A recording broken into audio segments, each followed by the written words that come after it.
साहब ये चोरी छिपे ये बदमाशी करके दिल्ली के ऊपर राज करना चाहते हैं। जनता को नहीं मानते, ये सुप्रीम कोर्ट को नहीं मानते। वो कहते हैं ना, एक छोटा बच्चा मैच खेल रहा था, क्रिकेट मैच हार गया, तो उसके बाद क्रिकेट का बल्ला और बॉल लेके दोनों लेके भाग गया। दिल्ली के अंदर आम आदमी पार्टी के ये जितने एमएलए बैठे हैं खरीदे नहीं जा रहे, ये बिक नहीं रहे। केंद्र की भाजपा सरकार ने संसद में अभी 3 दिन पहले एक कानून लेके आए हैं। उस कानून में लिखा है, एक बात तो लिखी है मुझे क्यों करे चला जाना कि अब से जब मंच लगी थी तब दिल्ली सरकार का मतलब होगा जब ये मंच लगी एलजी। थी कहाँ थे आप? मुझे ये बताइए, आप उस टाइम में कहाँ थे? उस कानून में लिखा है कि अब से दिल्ली सरकार का मतलब होगा एलजी। तो भाई साहब फिर हमारा क्या मतलब होगा? फिर जनता का क्या मतलब होगा? फिर आपका क्या मतलब होगा? फिर देश की जनता का क्या मतलब होगा? अगर दिल्ली सरकार का मतलब एलजी होगा तो दिल्ली की जनता कहां जाएगी? दिल्ली की जनता की चलेगी नहीं चलेगी? मुख्यमंत्री कहां जाएगा? फिर चुनाव क्यों कराए थे? फिर चुनाव क्यों कराए थे? जनता लाइन में क्यों लगी थी? जनता ने वोट क्यों दिया था? जनता के वोट का कोई मतलब नहीं बचा, जनता के चुनाव का कोई मतलब नहीं बचा, जनता की सरकार का कोई मतलब नहीं बचा। जनता ने 70 में से 62 सीट दी, उसका कोई मतलब नहीं बचा। अगर दिल्ली सरकार का मतलब एलजी होगा तो फिर तो जनता के साथ तो धोखा हो गया भाई साहब, ये तो गलत हो गया। दूसरा, इस कानून में लिखा है कि अब सारी फाइलें दिल्ली सरकार की सारी फाइलें एलजी के पास जाया करेंगी। भाई साहब, जब हमारी सरकार बनी थी सारी फाइलें एलजी के पास जाया करती थी। 2018 में सुप्रीम कोर्ट ने आदेश दिया कि भाई दिल्ली में चुनी हुई सरकार है, चुनी हुई सरकार के पास पावर होनी चाहिए, देश जनतंत्र है। सुप्रीम कोर्ट ने बोला कि भारत जनतंत्र है, जनतंत्र में जनता मालिक होती है, जनता का शासन होता है, जनता जिस सरकार को चुनती है सारी शक्तियां उसके पास होनी चाहिए, सुप्रीम कोर्ट ने बोला। सुप्रीम कोर्ट ने कहा कि कोई भी फाइल एलजी के पास अब नहीं जाया करेगी। ये मैं नहीं कह रहा भाई साहब, ऑर्डर में लिखा हुआ है, सुप्रीम कोर्ट में लिखा है, ऑर्डर में लिखा है कोई फाइल एलजी के पास नहीं जाया करेगी। अब इन्होंने कानून में लिख दिया सारी फाइलें एलजी के पास जाया करेगी। तो भाई साहब ये जनता को नहीं मानते, ये सुप्रीम कोर्ट को नहीं मानते, ये जनतंत्र को नहीं मानते, ये संविधान को नहीं मानते। ये तो गलत बात है। गलत बात है नहीं है, ये तो धोखा हो गया अपने साथ। 2015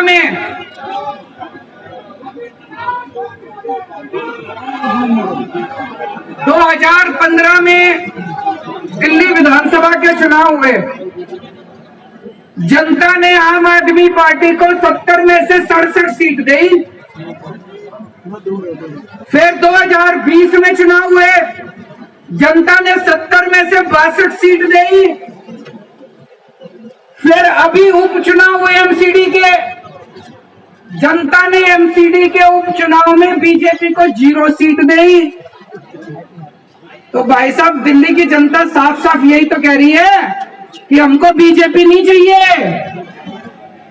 हमको आम आदमी पार्टी चाहिए। कह रही है नहीं कह रही है कि हमको बीजेपी नहीं चाहिए, हमको आम आदमी पार्टी चाहिए। लेकिन भाई साहब ये चोरी छिपे ये बदमाशी करके दिल्ली के ऊपर राज करना चाहते हैं। वो कहते हैं ना, एक छोटा बच्चा मैच खेल रहा था, क्रिकेट मैच हार गया, तो उसके बाद क्रिकेट का बल्ला और बॉल लेके दोनों लेके भाग गया। ऐसे ही एक के बाद एक चुनाव हारते जा रहे हैं, लेकिन ये इस तरह से बदमाशी करके दिल्ली के ऊपर राज करना चाहते हैं, जनता का राज खत्म करना चाहते हैं। ये इनका एक तरह से इनका ये पूरे देश के अंदर यही कर रहे हैं।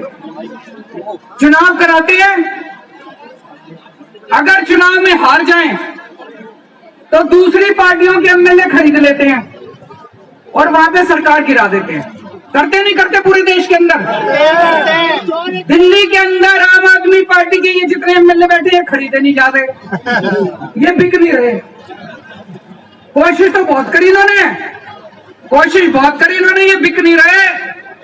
तो ये दिल्ली के अंदर जब एमएलए नहीं बिक रहे तो इन्होंने ये कानून लाके दिल्ली के अंदर ये सत्ता खत्म करना चाहते हैं, जनता की सत्ता खत्म करना चाहते हैं। आज पूरे देश के अंदर इस बात की चर्चा हो रही है, दिल्ली के अंदर जो काम हो रहा है, दिल्ली के अंदर शिक्षा के अंदर इतना अच्छा काम हो रहा है नहीं हो रहा है? सरकारी स्कूलों की काया पलट हो गई, प्राइवेट स्कूलों की फीस नहीं बढ़ने दी। इतने शानदार काम दिल्ली के स्कूलों में हो रहे हैं। ये कानून शिक्षा के अच्छे कामों को बंद करने के लिए बनाया गया है। वो नहीं चाहते कि दिल्ली के अंदर अच्छा काम करती रहे आम आदमी पार्टी, क्योंकि दिल्ली के अंदर अच्छा काम हो रहा है तो इनको सूरत के अंदर इनको तकलीफ हो रही है, कर्नाटक के अंदर इनको तकलीफ हो रही है। देश के अंदर जहां जहां भी पंचायतों के और नगर निगम के चुनाव हो रहे हैं, आम आदमी पार्टी की धीरे धीरे सीटें आनी चालू हो गई। अब उत्तर प्रदेश के अंदर लोग कह रहे हैं कि हमें भी फ्री बिजली चाहिए, गुजरात के अंदर लोग कह रहे हैं हमें भी फ्री बिजली चाहिए। अब हिमाचल प्रदेश के अंदर, पंजाब के अंदर, हरियाणा के अंदर हर जगह लोग कह रहे हैं हमें भी फ्री बिजली चाहिए। मैं इनसे कहना चाहता हूं कि दिल्ली के अंदर अच्छा काम हो रहा है, इस अच्छे काम को नहीं रोकना चाहिए, गलत बात है। तुम भी अच्छा काम करके दिखाओ, कंपटीशन तो अच्छे काम का होना चाहिए।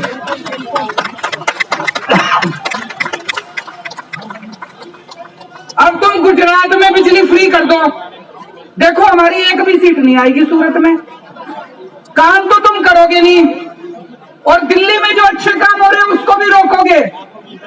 ये तो गलत बात है, गलत बात है नहीं है? गलत बात है।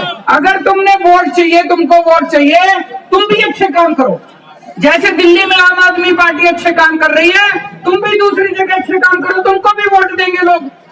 तुम तो करोगे गुंडागर्दी, और दिल्ली में जो अच्छे काम हो रहे हैं वो भी रोकोगे। मैं आपसे पूछना चाहता हूं, असली देशभक्ति क्या होती है?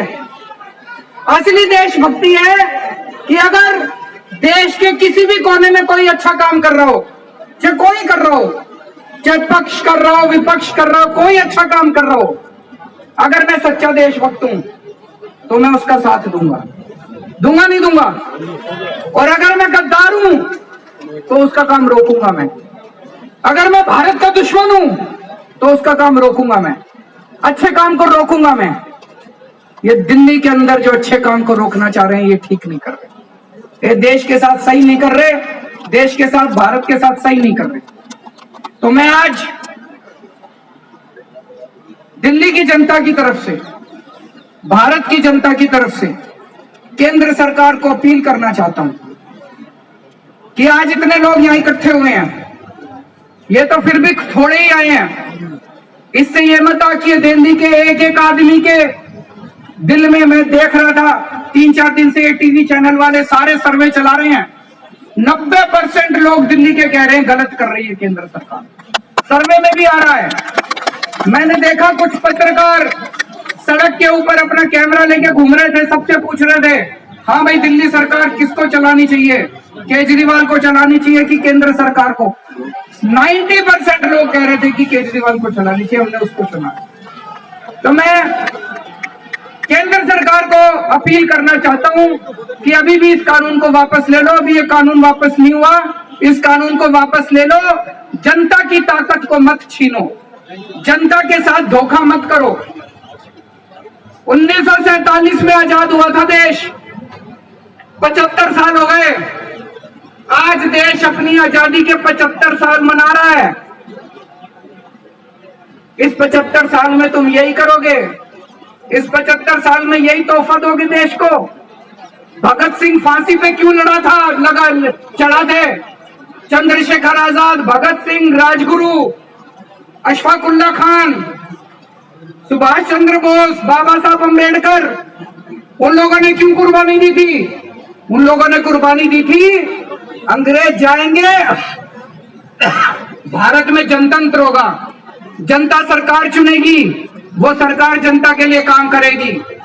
उन्होंने ये थोड़ी सोचा था आजादी के 75 साल के बाद एक ऐसी सरकार आएगी कि जनता के सारे अधिकार छीन लेगी।